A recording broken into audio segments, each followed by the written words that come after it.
بسم الله الرحمن الرحيم.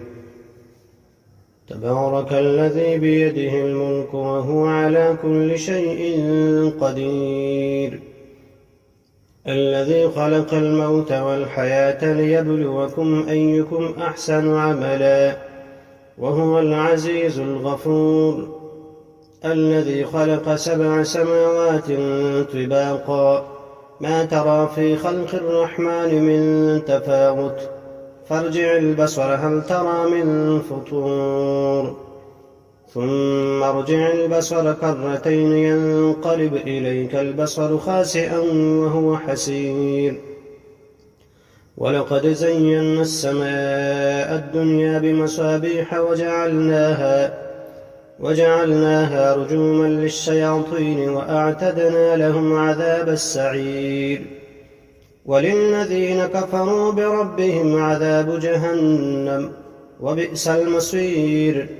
إذا ألقوا فيها سمعوا لها شهيقا وهي تفور، تكاد تميز من الغيظ، كلما ألقي فيها فوج سألهم خزنتها ألم يأتكم نذير؟ قالوا بلى قد جاءنا نذير، فكذبنا وقلنا ما نزل الله من شيء إن أنتم إلا في ضلال كبير.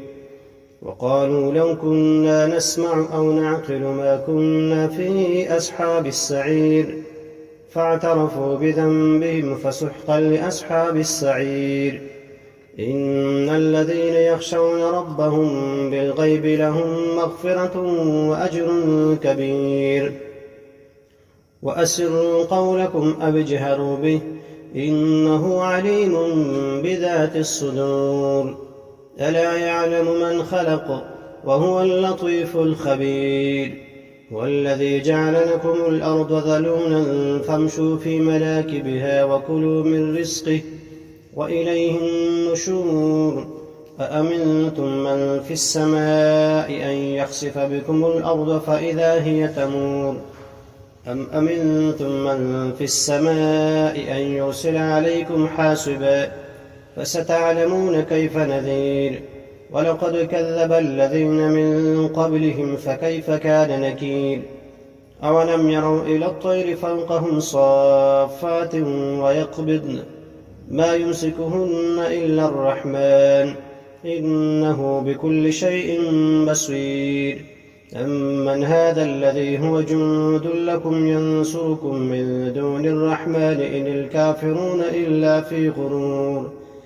أمن هذا الذي يرزقكم إن أمسك رزقه بل لجوا في عتو ونفور. فمن يمشي مكبا على وجهه أهدى أم من يمشي سويا على صراط مستقيم. قل هو الذي أنشأكم وجعل لكم السمع والأبصار والأفئدة قليلا ما تشكرون.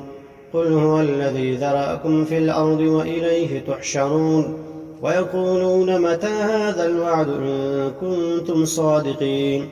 قل إنما العلم عند الله وإنما أنا نذير مبين. فلما رأوه زلفة سيئت وجوه الذين كفروا وقيل هذا الذي كنتم به تدعون. قل أرأيتم إن أهلكني الله ومن معي أو رحمنا فمن يجير الكافرين من عذاب أليم. قل هو الرحمن آمنا به وعليه توكلنا فستعلمون من هو في ضلال مبين. قل أرأيتم إن أصبح ماؤكم غورا فمن يأتيكم بماء معين.